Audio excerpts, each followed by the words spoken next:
Hello, this is Eric of Not Bio Studio, and today I'm talking about the DJI microphone.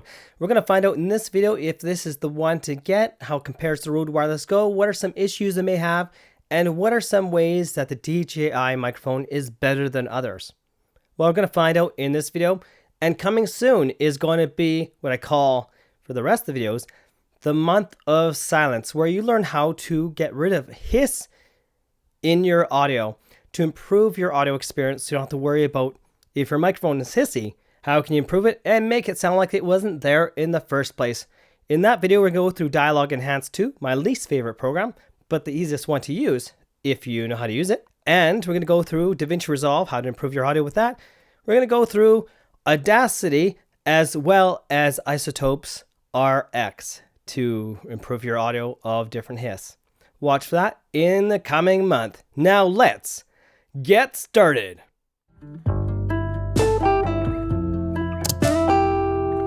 Studio. Hello, this is Eric of Not Bios Tech and Reviews, and today I'm reviewing the DJI microphone unit. This particular one just has the one receiver and the one microphone. There's a two microphone system. The main difference is simply you have one microphone versus two. The operating system on this device is exactly identical. Carrying pouch this one comes with, so not a hard case.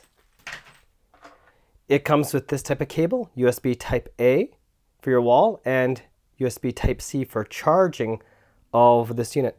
The Type C port you see here is also for connecting to PC, and it interacts with the PC and for firmware updating. Now, if you notice, I'm getting some plosive noise in the microphone.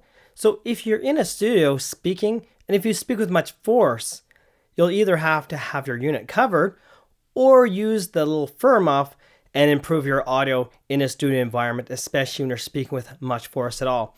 Also keep in mind your volume and transmitter volumes matter. I'll talk about that momentarily. The cable that's included with my unit for connecting the camera, if you notice, I'm not using it because this is so short, I wouldn't be able to show this. Now this cable is fairly stiff and somewhat short, as we can see. The included cable is just over 9.5 inches tip to tip. We can see it just right there. But if we want to go to where it actually attaches, we are at 8.5 inches. Let's see if we can see it on camera. As for other accessories and adapters, it has a wind muff that locks into place. We can see that there's a little bit of an edge along this. Let's see if you can see that. There we go. For mounting the camera, we have this spring-loaded clip. We can see it opens up like so, and it wants to close because the spring-loaded side of it, and you fold it out. So it's spring-loaded, so it wants to snap back. It wants to snap back just as you see, and you're going to follow the arrow. So we see the arrow pointing up, and that's the way you actually mount it to the device. So you're going to push it in and up. It mounts very, very tight, so it's kind of hard to take out. It's something that might be bothersome to some because that's quite a bit of force to remove it. And then for the other accessories, we have our iPhone connection, for lightning that is, and we're going to push it in. And then remove this here. And as I'm moving these connectors and putting them back in, it's asking me to confirm. So as you disconnect and reconnect devices, it's always going to ask you to confirm.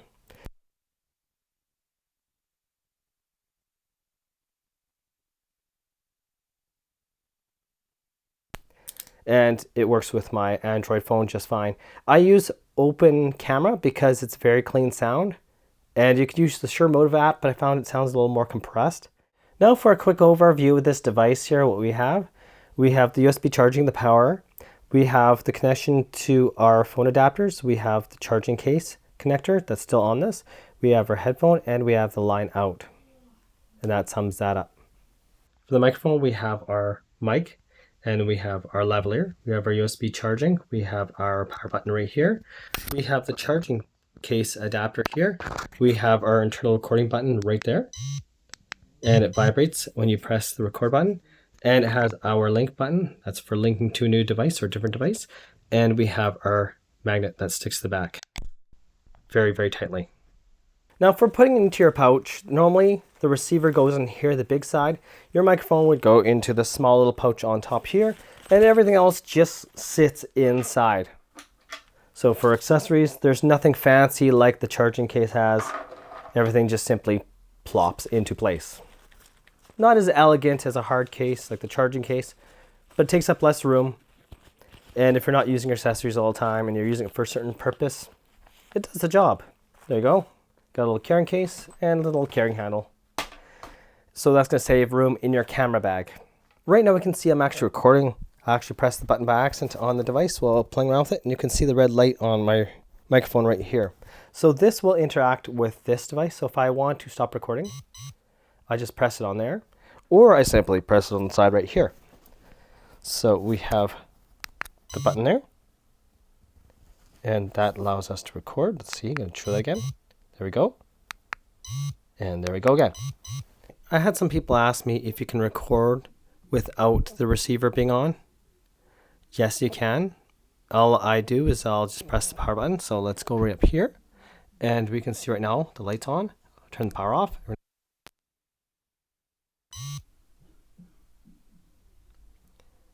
And there we go. Right now you can't hear anything, but I can light up the audio of this so you actually hear something. It's pretty cool. Now this thing can be a bit easy to touch, especially when you're doing things like I was showing, because you just slide up one way, and then you have the, I can mute. And you, of course you couldn't hear me there because I was muted, but that's all pushing up. There's not too much there to look at. We can format our memory card in that menu. That was the folder right there. Now to go through the menus, you just look at that little line. You can see it shows up, so you face down. And then I want to face down again, and I go to some other menus. Now in terms of your levels, you can see right here, I'm talking normally. I'm going to turn the receiver up and watch what happens right here. So this is the levels to this device. If it's too high here, it's going to clip here, and whether it's camera and the camera doesn't clip or anything, it won't matter, because if it clips here, it will destroy the audio automatically. So what we're going to do now is swipe into our menu. I'm going to go to the receiver gain. I'm going to turn this up to 12. And now I'm going to talk quietly, but let's go out of the menus, and we can see my level right now while I'm talking. We are at what, about just a little over half right now while I'm speaking. I'm going to turn it back down and then go to other one. There we go. And let's see where our levels are inside our device now, but look at that. I'm talking fairly quiet, like not too loud.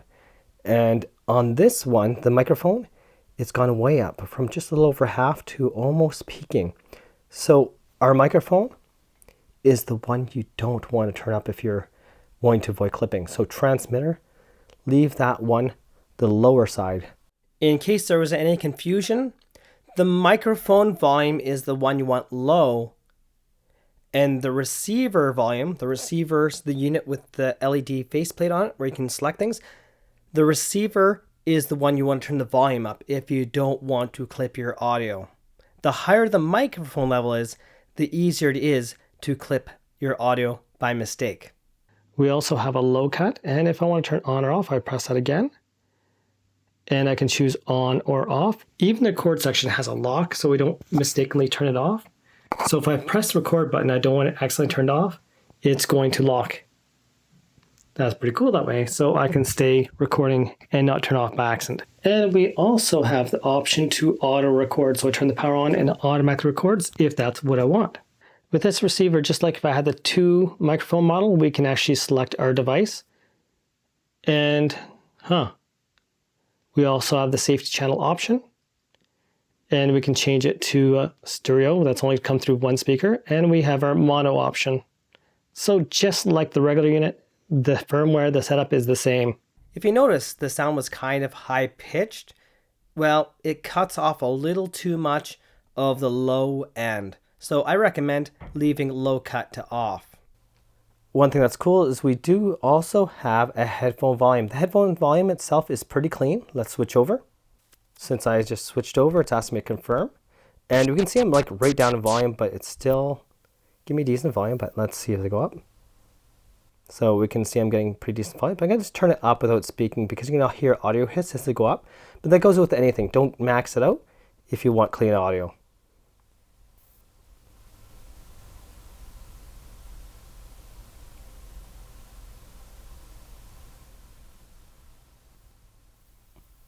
This menu here allows me to change the brightness of my microphone, and you can see it just dimmed, and we can see it's brighter there. And I can turn it to basically off. That's pretty cool. So this is a feature of the newer firmware. If you have the older firmware, you probably don't have that feature. Now when it comes to the unit brightness, we have a slider right here. That is this one, and we can change it up and down. The camera's mostly going to compensate, but it's not a huge difference. It's just a minor change in brightness. In the sunlight itself, it works pretty decent. So we're not going to be frustrated trying to see the screen like I did on my RØDE Wireless Go that I used to have. Select your language. You got other information here, the date, factory reset. So if you have a setting and you don't know how to get out of it, you use that. And we have the version information. So the version, you can see that I actually updated my firmware and what version it is. This one came out 2023. Since I owned it once it happened. The screen just completely froze. The volume levels wouldn't change. Nothing worked at all, just completely froze. Couldn't see that it was charging. If that happens to you, you're gonna press that power button right here for 12 seconds and that factory resets everything and it will work again. When it comes to mounting, we got the hot shoe clip here that slides in the front. The cable's a bit stiff, so I have to kind of hold it down with my one finger. It goes in very tight. Now the problem is with the included cable, if I want to turn this around, I can't. Like I literally can't turn around because it's not long enough. Now that's where I need to use a different cable. Luckily we can do that. So if I wanted to, I can use another cable I have and mount it. There's nothing stopping you except your choice to use a different cable. So this is a different cable I own that allows me to turn around. It's just this included cable is far too short. The one advantage the DJI unit has over the RØDE Wireless Go is the RØDE Wireless Go faces up, so you can't read the front or the back depending which way around it is. You have to look at the top of your camera if you're using the RØDE Wireless Go. So the DJI unit makes a lot more sense. On the topic of recordings, does the audio line up? Well, the newest firmware, I don't have an issue.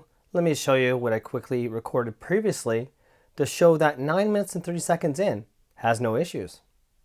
Right here I have a recording that's 10 minutes here, all the way to 9 minutes 30 seconds longer. So let's see if it syncs up from the front to the back.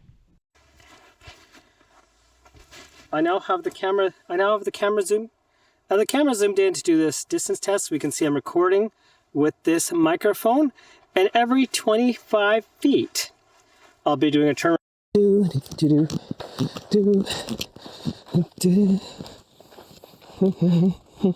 That means internal recording worked out for the entire walk there and back with me all holding all these. And as we heard, even 9 minutes, 30 seconds out lined up perfectly from front to back. And that internal recording was just coming out of one speaker. If you had two different microphones, one would be right and one would be left channel. To fix that is very simple. I'm going to show you here in DaVinci Resolve just how easy it is to put it to both speakers. Here's that mono channel audio. We just simply click it twice in DaVinci Resolve. I now click stereo. I now choose embed channel 1 and now it is stereo, and let's play this back. Right now what you're hearing is the recording of this device, and that's why the red light is on. So let's see how this sounds. Connected right here, holding it, and I'm going to stop recording. And we're going to also check out that quality. What quality does this record at? The sampling rate is 48 Hertz linear PCM codec. Using Magic Specs, I can see also that's 24-bit uncompressed mono audio at 26 seconds, 0.14 of a second. 3.73 megabytes in file size. It's now time to do a reception distance test, and I'm going to zoom in, of course, because this is a long distance. I've measured out to 500 feet. For those that don't know, I live in Canada, and that means a lot of my measurements are going to be in feet. Every 25 feet is 7.5 meters. Right now we are 25 feet, 7.5 meters. Let's do a turnaround. Can you hear me? Can you hear me? Can you hear me? Can you hear me? We are now at 50 feet away, which is 15 meters away. Can you hear me? Can you hear me? Can you hear me? Can you hear me? Can you hear me? 150 feet away. And let's do a turnaround. Can you hear me? Can you hear me? This is 45 meters. 45 meters. Did you hear that? And I don't know if you can still hear me turning around or not, but even at this point, the RØDE Wireless Go at least number one, and even the DD Pocket Wireless cannot do a turnaround at 150 feet without losing some reception. And right here is our next marker. This is 175 feet. Can you hear me? Can you hear me? Can you hear me? Can you hear me? Can you hear me? And I'm going to keep on going back. 200 feet. This is 60 meters.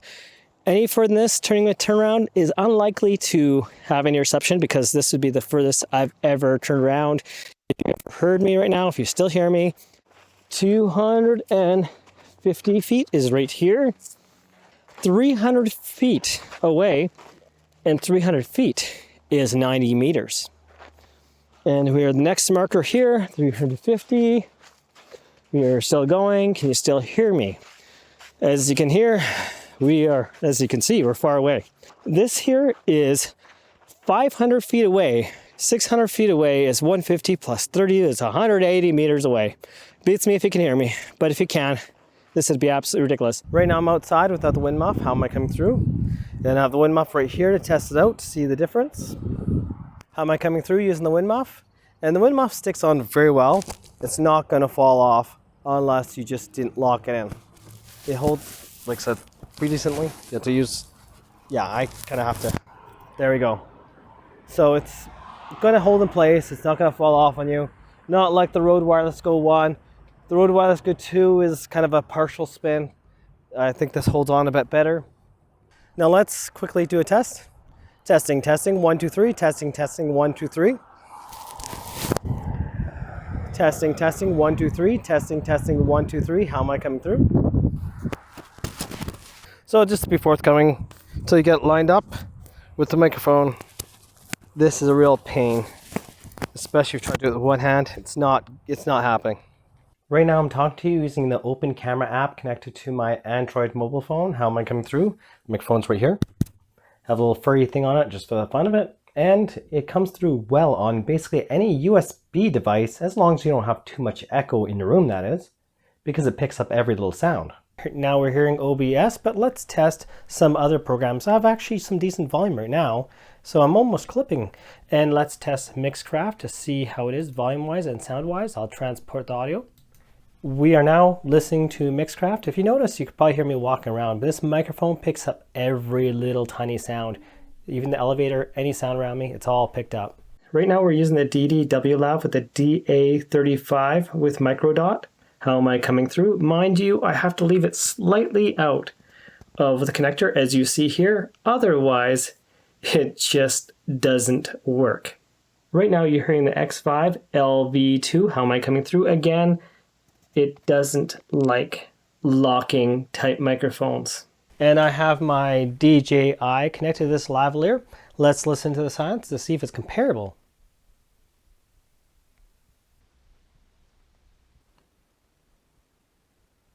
When it comes to DJI Mic, you're not going to use it to make phone calls because you're not going to hear audio through the device itself.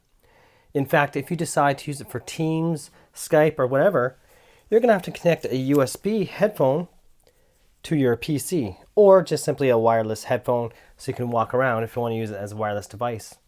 Of course, this will be cleared to your PC, so no problems there.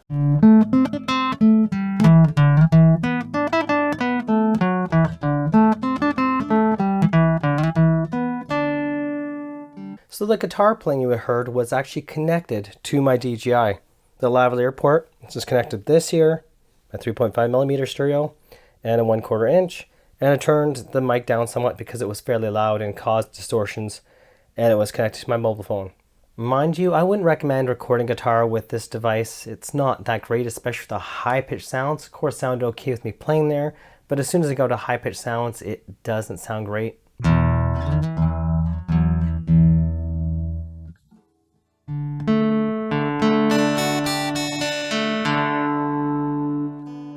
And the transmitter plus 12, the Sony ZV-1 at 5 volume out of 30. Now let's listen to the silence. I now have the receiver at plus 12 dB and the transmitter at 0. Let's listen to the silence. I'm now using headphone out at minus 4 dB. How am I coming through? Let's listen to the silence. I now have the receiver and transmitter level at 0. Now let's listen to the silence. I now have my receiver and my transmitter at +10, and my Sony ZV-1 at 1 out of 30 volume. Any louder, my Sony ZV-1 would be clipping. Now let's listen to the silence. I wish we had a record lockout option in the other side here, so I can simply record with the other side and lock this out. So I don't want to actually press it because it's just way too easy to turn the power off and press the button at the same time. If you notice throughout a lot of this video, there was a lot of audio hiss. That's because I did not edit it out. So if you're in a studio environment, this is not really the microphone to use unless you're willing to put the time in to edit out all that audio hiss. Of course, I'm going to be doing a video series on what I call the month of silence, where I do different ways of getting silence in your audio. If you're outside, the audio hiss doesn't really matter because there's so much ambient noise around you. Found no problem outside if you're vlogging outside, but if you're inside in a really quiet environment, that audio hiss can start to become obvious, especially the more you boost your gain after the fact. For clean audio, what do you want to use, the Rode Wireless Go or the DJI unit? I found the Rode Wireless Go doesn't have quite as much ambience to hearing little noises. Well, the DJI unit picks up everything around you. Now, if I want to test wind noise, I don't know if it's windy enough to test. So the Rode would have a little more silence in the background, just a little bit. The DJI has more refinement. Now, if you're in a studio environment, I'd be better off using the Rode Wireless Go because it has less self noise. Unless I turn up the Rode Wireless Go to max, then you hear quite a bit of self noise in that particular unit. But otherwise, if it's around medium level, the DJI unit definitely has more noise in the silence. If you're looking for a microphone to do it all, and that's wireless, the DJI unit is quite impressive. I didn't have dropout problems like I did with the Rode Wireless Go, where it dropped out for no apparent reason. The audio bouncing will ruin your audio really quickly. Like if I was talking towards the computer, being close to something really distracts from audio quality. So keep that in mind. You want to have some space between you and other objects when talking, so you're not getting too much audio bounce, so you can have the best experience possible. With lavaliers, I didn't have too much of a problem other than locking mechanisms. It doesn't like a lot of them. Though the RØDE Lavalier II, it worked quite fine with that one altogether. Remember to remove that metal sleeve off the end so you can attach it properly into your unit, or it'll sound really bad. This is Eric of Not BIOS Studio. Thanks for watching and have yourselves a most wonderful day.